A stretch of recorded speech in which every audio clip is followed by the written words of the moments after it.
Welcome to another YouTube report by Ragnar. This is for a rogue trader tourney that we had with, we used kind of a mix of the comp rules from, I think, the Swiss and Australian, kind of a merge of those two. Anyways, here we go. My first battle was against Beastmen. This is my setup. I started with a unit of Sauruses. All the Saurus units have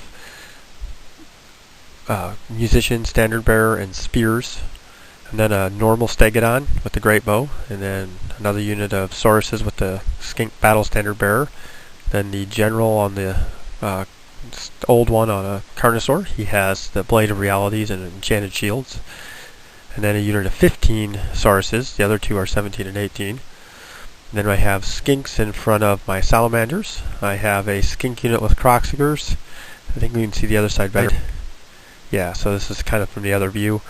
The tables were all connected end to end, so I couldn't run all the way around. We were right in the middle. It would have been very difficult to move to the other side for the picture. So this is me kind of leaning over the table taking the picture. Anyways, you see the skinks and the unit of skirmishing skinks, and I was only allowed by these composition rules to have one rare choice, so those two salamanders are together in a single unit.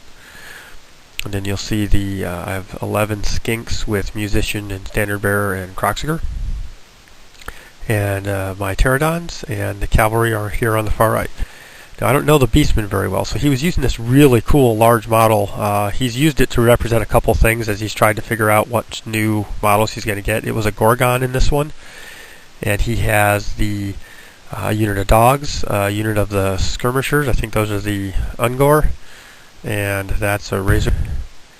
And then these guys ended up placing, they were scouts, so they placed on the other side of the hill on my side, all the way down kind of my near my left-hand corner.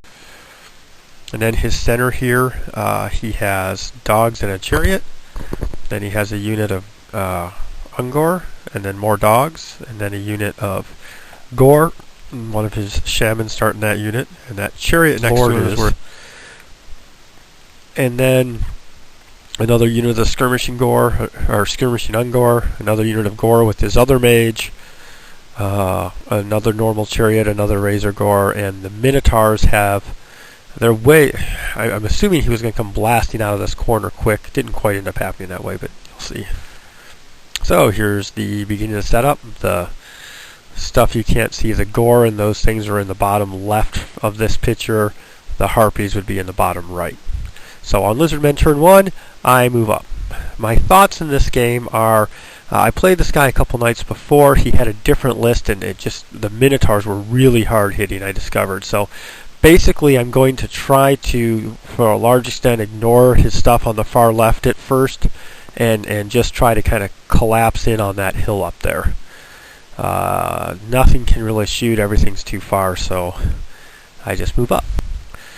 On Beastmen turn 1, you'll see his dogs ran way up, and you'll notice that there are no skirmishing skinks here anymore. He had a item that let him reroll wounds for magic. If you did magic wounds, you could reroll failed wound rolls, and he used the winds of death, or the death with both of them. One guy had a staff that let him do like 5d6 strength 1 attacks, or strength 1 wounds, and then he also had the winds of death, which is the 2d6 death spell, and then the level 1 death spell. The other guy had the level 1 death spell. So his two mages did a lot of attacks. They wiped out the skink unit. My magic defense slowed some of it down. Magic wiped out the skink unit. And then because the unit was destroyed right by him, the salamanders had to roll and were running away from where the skink unit died. Aside from that, he mostly moved forward. Some of the pictures, again, are still a little blurry. Some of these you'll see, like the cavalry here are in focus, but several of the other elements are not. I'm still trying to really work on my digital camera. Really, I probably just need a better one. This one's so cheap, it's hard. My screen is so small. A lot of these pictures look clear to me when I take them on the screen, and when I blow them up, they're not so good. But you can see he didn't really move up much. He raced the dogs forward, he raced some skirmishers forward. This other unit of skirmishers that's just to the right of my cavalry came on from ambush. Um, on the left side, what this picture is trying to show is that his harpies flew up, and they're trying to hide behind my large stegodon from my flyers, who flew behind my line mostly to try to keep these guys at bay. And I found out later he had forgotten that I could drop rocks. So he was mostly concerned I couldn't see him for the charge, but that's not what I was going to do. The Gore is kind of afraid of some of my shooting, and so he kind of hid back, the Gorgon, so he kind of hid back there, and the other stuff moved up. Turn 2, I fly over that unit, and I wipe it out almost entirely. The rocks kill all but 2, and then they run up onto the hill right next to where these guys are. We decided closest table edge because I was flying over him and I dropped rocks right on top of him. We weren't really sure how to play that. We decided closest table edge. There were 2 of them left, so I threw spears at him so that there was and killed one, or threw javelins. So now there's 1 left and he can't rally, so we just picked him up. The Saurus unit and the Stegodon are turning to face the Gorgon and the guys up there. My fast cav decided to charge the skirmishers that were out front. I killed them. I overran into the Razor Gore he had just out in front of these guys. He decided to flee with the Razor Gore as well. I really don't know why. I don't know how nasty he thought these guys were. But he decided to run with him, and he rolled a 17, ran right straight off the table.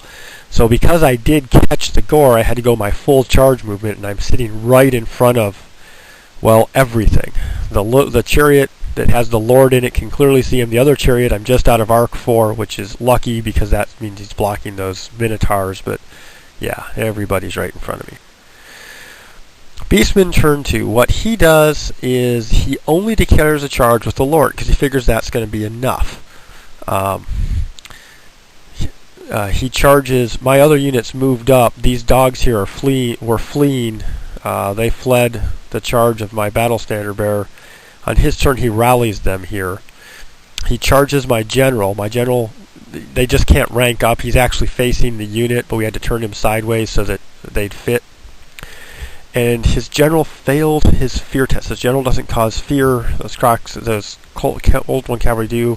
He rolled an 11. It was just unbelievable. So what that brown die is representing is the guys march down off the hill right in front of my cavalry. Now remember that spell I said that he can reroll wounds? And remember how many of his guys had attack spells? Well, yeah, he unloads in the magic phase, does just a pile of wounds. I am able to stop a couple of spells, but just not enough of them.